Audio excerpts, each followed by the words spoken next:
My name is Emily, and I'm 29 years old. I've always considered myself an adventurous spirit. I grew up in a small town in Oregon, but I've spent most of my adult life traveling and experiencing the world. I lived for a few years in New York, worked as a graphic designer, and eventually moved to Colorado to indulge in my love for hiking and the outdoors. Life, for me, was about the pursuit of experiences, pushing boundaries, and chasing the next adventure. But I never expected that one of the most profound journeys I would take would happen in the span of a few minutes, one that didn't involve climbing mountains or boarding a plane. It happened last winter, a few days before Christmas. I had just gotten back from a hike and felt a bit more tired than usual. I assumed I was coming down with a cold. After all, it was flu season, and I had been pushing myself hard. But by that night, I could barely breathe. My chest felt tight, and my body was overcome with chills. By the time I reached the hospital, I had collapsed. I had no idea that I was suffering from a severe case of pneumonia that had caused my lungs to fail. My body was shutting down. ##### the moment of collapse. I remember bits and pieces of that night, fragments of conversation, the faces of doctors and nurses hovering over me, and the blaring sounds of monitors. But what I remember most clearly is the moment when everything suddenly went quiet. The chaotic hospital room around me faded away, and I found myself standing in complete stillness. I knew that I wasn't in my body anymore. There was no pain, no sense of panic, only a strange, surreal calm. As I stood there, I saw my own body lying on the hospital bed, the nurses moving quickly to stabilize me. I should have been terrified at the sight, but instead, I felt detached, almost peaceful. I didn't feel the weight of fear that I would have expected from an experience like this. Instead, I felt as though I was being gently pulled away from the scene, as if something greater was calling me. And then, everything around me shifted. #### entering the light. I found myself in a vast, open space filled with an indescribable light. It wasn't harsh or blinding, but warm, embracing me like the first rays of sunlight after a long, dark night. The light felt alive, as if it held within it a presence far greater than anything I had ever known. I felt a sense of unconditional love and acceptance that I had never felt before. As I moved toward the light, I noticed a path ahead of me, one that led through a lush, glowing landscape. The colors were brighter, more vibrant than anything I had ever seen. The grass beneath my feet shimmered with a soft, golden glow, and there were flowers blooming in every direction, their petals sparkling with hues I couldn't even name. I realized that I was barefoot, but the ground felt warm and soft beneath me, as though the very earth itself was alive and welcoming me. For the first time in my life, I didn't feel the need to rush, to run toward the next big adventure. Instead, I felt an overwhelming sense of belonging, as though this was the place I had been searching for my entire life without ever realizing it. #### a reunion with the past. As I walked through this ethereal landscape, I noticed figures approaching me in the distance. At first, I couldn't make out their faces, but as they drew closer, my heart leapt.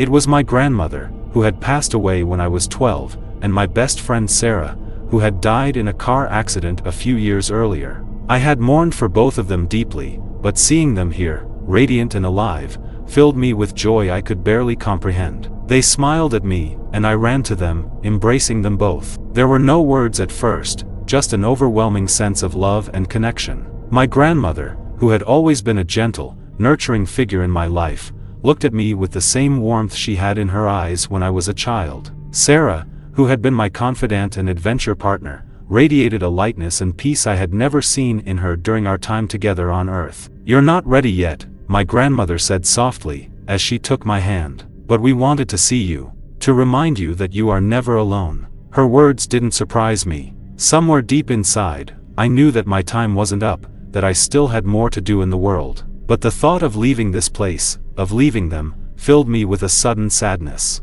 "Why can't I stay?" I asked, my voice breaking. Sarah stepped forward, her eyes filled with understanding. "Because your journey isn't finished. There's more for you to experience, more for you to give, and you'll carry this with you, always." #### the life review. As they spoke, the landscape around us began to shift. I was no longer in the field, but in a vast space filled with light. In front of me, a shimmering screen appeared, and I instinctively knew that I was about to witness my life unfold before me. I braced myself, expecting to feel a rush of emotions, regret, fear, or even shame for the mistakes I had made along the way. But as the scenes from my life played out before me, something incredible happened. I saw myself as a child, running barefoot through the woods near my house, my laughter echoing in the trees. I saw my parents, young and full of life, watching me with pride. I saw the moment I graduated from college, the look of joy on my father's face, and the tears in my mother's eyes. But it wasn't just the big moments that I relived. I saw the small, seemingly insignificant moments too, like the time I stayed late at work to help a coworker meet a deadline, or the afternoon I spent comforting a friend who was going through a tough time. Every act of kindness, every moment of compassion was highlighted in a way I had never considered before. And then, the harder moments appeared. I saw the fights I had with Sarah before she died, the times I had been too stubborn or too proud to apologize. I saw the nights I had spent wallowing in self-doubt, questioning my worth, and pushing away the people who loved me. But instead of feeling judgment or shame, I felt an overwhelming sense of compassion and forgiveness. I realized that these moments were part of my growth, part of the lessons I had come to learn in this life. ##### A message from beyond. As the life review ended, I felt a presence beside me. I turned and saw a figure standing in the light. Though I couldn't see his face clearly, I knew instantly who it was: Jesus. His presence filled the space with a warmth and peace unlike anything I had ever known. He didn't speak aloud, but I could feel his words resonate deep within my soul. "Emily," he said, his voice soft and full of love, "you have lived a life full of love, but there is more for you to do. Your time here is not over. You still have a purpose, and you still have love to give." Tears filled my eyes as I realized the truth of his words. I hadn't yet fulfilled my purpose. There were people who needed me, people I hadn't yet met, and love I hadn't yet shared. But how will I know what to do? I asked, my voice trembling. "You will know," he replied. "Follow your heart, and remember that love is the greatest gift you can offer the world. It's the thread that connects us all, the light that guides us through the darkness. When you return, live with love and purpose, and trust that you are never alone." Returning to life. The light around me began to fade, and I felt a gentle pull, drawing me away from the beauty and peace of the place I had just experienced. I didn't want to leave, but I knew that I had to. My journey wasn't over yet. There was more for me to do, more people to help, more love to give. When I opened my eyes, I was back in the hospital, lying in a bed surrounded by machines. The harsh fluorescent lights above me were a stark contrast to the warm glow of the otherworldly realm I had just left behind. My body ached, and my chest felt tight, but I was alive. My mother and father were sitting by my bedside, their faces filled with relief and love. "You're back," my mother whispered, tears streaming down her face. I smiled weakly, squeezing her hand. "I'm back," I said softly. "The doctors told me later that I had been close to death, that if I had arrived at the hospital even a few minutes later, I might not have made it. But I knew it wasn't just the medical care that had brought me back, it was the love of my family, the love of the divine, and the knowledge that my purpose on this earth was far from over." ###A new beginning. In the months that followed my near-death experience, my perspective on life changed in ways I never could have imagined. I no longer chased after the next adventure, always searching for something more. Instead, I began to focus on the present moment, on the people I loved, and on the small acts of kindness that I could offer each day. I began volunteering at a local hospice center, offering comfort and companionship to those nearing the end of their lives. I wanted to be there for them, to offer them the same sense of peace and love that I had experienced during my near-death experience. And though the memories of that otherworldly realm have softened over time, the lessons I learned have stayed with me. I no longer fear death, because I know that it's not the end, it's just another part of the journey. But most importantly, I've learned that love is the greatest gift we can give. It's the light that guides us through the darkest times, the thread that connects us to one another, and the legacy we leave behind. So now, I live each day with purpose, with gratitude, and with the knowledge that love is all that truly matters. And when my time finally comes, I will face it with peace, knowing that I've lived a life full of love and that there's a beautiful light waiting for me on the other side. A journey between life and death. Maria's story. My name is Maria, and I am 38 years old. I've always been someone who has taken life seriously. Born into a large family in a small town in New Mexico, responsibility came early. As the eldest of 5 siblings, I had to grow up fast, helping my parents with the younger ones and working after school to help with expenses. I carried that sense of duty into adulthood, becoming a teacher, marrying my husband David, and raising 2 children of our own. Life had never been easy, but I found purpose in making sure those I loved were well taken care of. However, despite everything I had built, the idea of slowing down or thinking about my own needs was foreign to me. My life was a constant race, and I was always pushing myself to be a good mother, wife, teacher, and daughter. I thought I could handle it all, until everything changed one fateful afternoon when I came face to face with death. ##### the day everything stopped. It was a hot August afternoon. I had spent the day cleaning the house and running errands after dropping the kids off at school. I remember feeling tired, but I brushed it off as the usual exhaustion that comes with juggling work, motherhood, and everything in between. By late afternoon, I was preparing dinner, when I suddenly felt a sharp, stabbing pain in my chest. I froze, clutching the counter to steady myself. At first, I thought it was just heartburn or fatigue catching up with me. But then the pain intensified, radiating into my left arm, and I began to feel dizzy. A deep sense of dread washed over me. I knew something was wrong. I managed to reach my phone and dialed David, but by the time he answered, I could barely speak. I collapsed onto the floor, the world spinning around me. The last thing I remember was his voice shouting through the phone, and then, nothing. Silence. Darkness. #### the other side. The moment I lost consciousness, something strange happened. I felt a lightness, as though the weight of my body had lifted off me. The pain disappeared, and I found myself in a strange, peaceful void. It wasn't like I had been swallowed by darkness. It was more like I had slipped into a place of stillness, where time didn't exist. I floated in that quiet space for what felt like an eternity. Then, in the distance, I noticed a faint light growing larger and brighter. It wasn't the harsh, artificial light of a hospital room. It was soft, warm, and inviting, like the glow of a candle in the dark. I felt drawn to it. As I moved toward the light, I became aware of a beautiful landscape unfolding before me. It wasn't like the earth, but it was familiar in its beauty. Rolling hills stretched out as far as I could see, covered in flowers of every color, each petal shimmering with a light of its own. The air was crisp and sweet, filled with the scent of blossoms and fresh rain. It was a place of unimaginable peace. As I walked through the field of flowers, I felt the presence of someone beside me. I turned and saw a woman I didn't recognize at first, but something about her seemed incredibly familiar. As she came closer, I realized it was my grandmother, who had passed away over 10 years ago. #### a reunion of the heart. Seeing her again filled me with an overwhelming sense of joy and relief. She looked younger, healthier, more vibrant than I remembered her. Her eyes sparkled with love, and as she embraced me, it felt as though all the stress and worry I had carried for so many years melted away. "You've been working so hard, Maria," she said softly, brushing a strand of hair from my face like she used to when I was a child. "You need to rest." I hadn't realized how much I needed to hear those words. For years, I had been pushing myself to be everything to everyone, never allowing myself to slow down or even acknowledge how tired I was.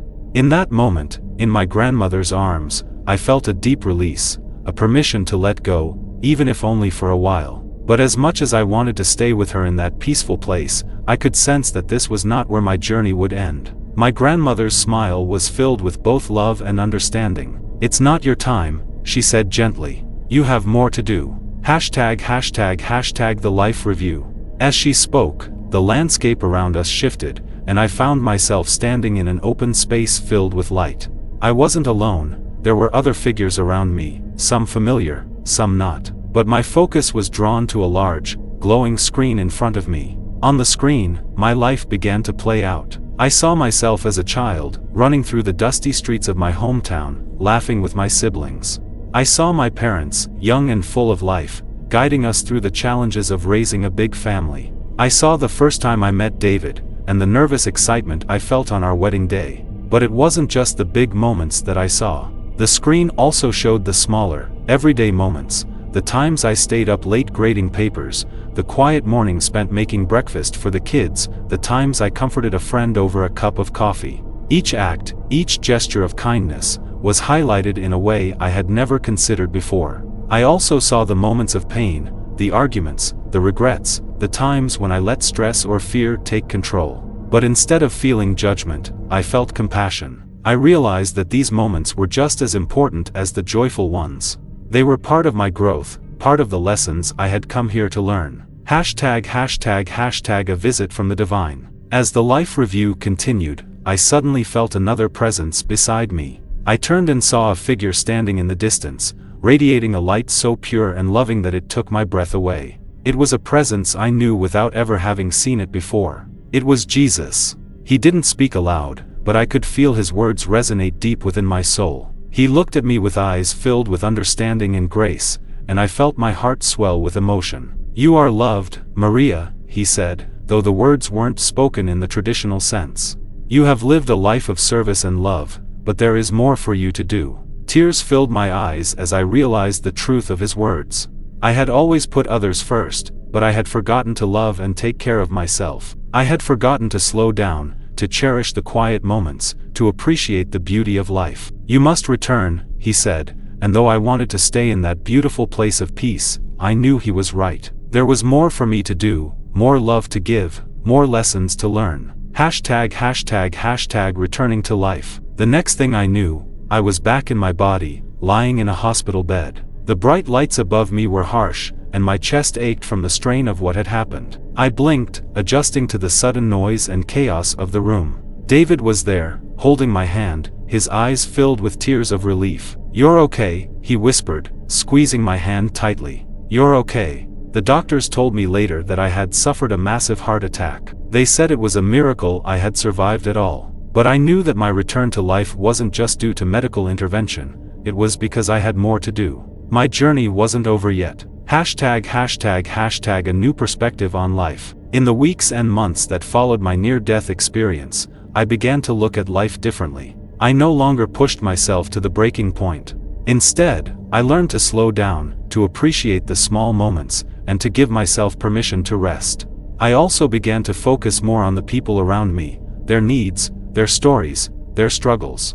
I realized that my life wasn't just about serving others, but about connecting with them on a deeper, more meaningful level. I took more time to be with my children, to listen to them, to share in their joys and challenges.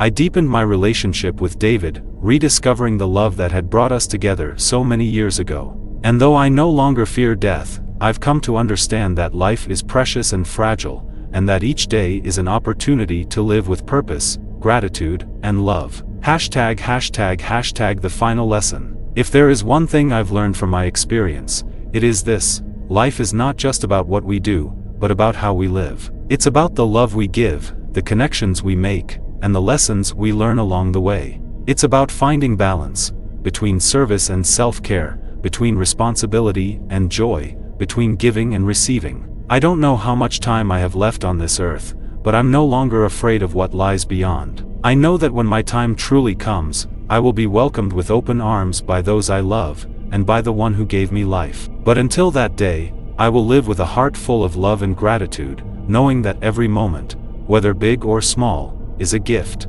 And I will carry the lessons I learned on the other side with me, always.